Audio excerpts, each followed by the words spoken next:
చెప్పక తప్పదు అధ్యక్ష మొదటి సంవత్సరం నుంచే రాష్ట్ర స్థాయి నిర్ణయాలలో ఎక్కడ కూడా నా పాత్ర లేకుండా కట్టుబడి చేసినారు అధ్యక్ష.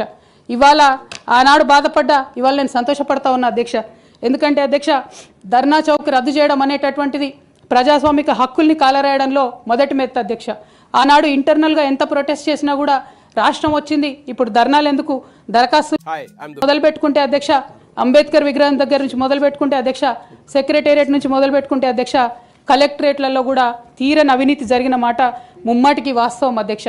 దీనికి పెద్ద ఉదాహరణలు సిద్దిపేట సిరిసిల్లలో కట్టినటువంటి కలెక్టరేట్లు 2 వచ్చినటువంటి మొదటి వర్షానికే 2 కూడా మునిగిపోయినాయి అధ్యక్ష. ఆ విజువల్స్ అందరం కూడా మనం చూడడం జరిగింది.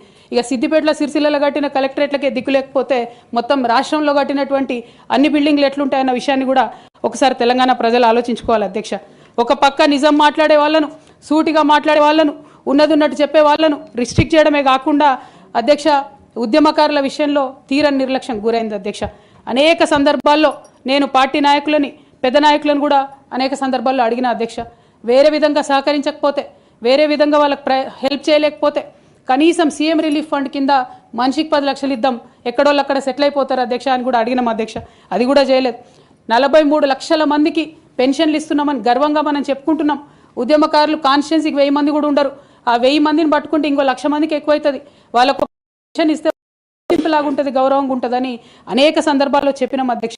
అది కూడా 69లో పనిచేసినటువంటి ఉద్యమకారులు వాళ్ళ స్ఫూర్తిని తీసుకొనే మనం ముందుకెళ్ళినామని చెప్పి మనం చెప్పుకున్నాం అధ్యక్ష. కానీ వారిని కూడా ఎన్నడూ కూడా గుర్తించలేకపోయినాం అధ్యక్ష. అదేవిధంగా విద్య విషయంలో అధ్యక్ష మన మెయిన్ ట్యాగ్ లైన్ నీళ్లు, నిధులు, నియామకాలు అనేటటువంటి మన మెయిన్ ట్యాగ్ లైన్ ఏదైతే ఉంటుందో అధ్యక్ష, అన్నిటినీ కూడా గండుగొట్టుకుంటూ పోయినాం అధ్యక్ష. విద్య విషయంలో, నియామకాల విషయంలో, అన్ని విషయాల్లో అదే జరిగింది అధ్యక్ష.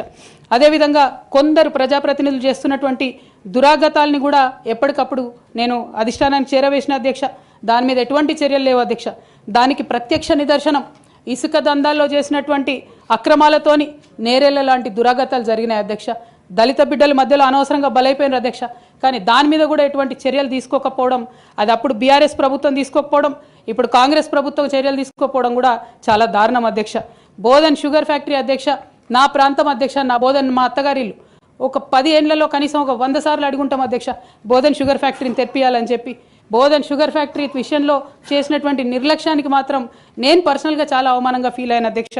అయినప్పటికీ ఇప్పటికి కూడా బోధన్ షుగర్ ఫ్యాక్టరీ తెరచకపోవడం, తెలంగాణ వచ్చి కూడా మా బోధన్ బిడ్డలకు న్యాయం జరగలేదన్న విషయం అర్థమవుతోంది అధ్యక్ష.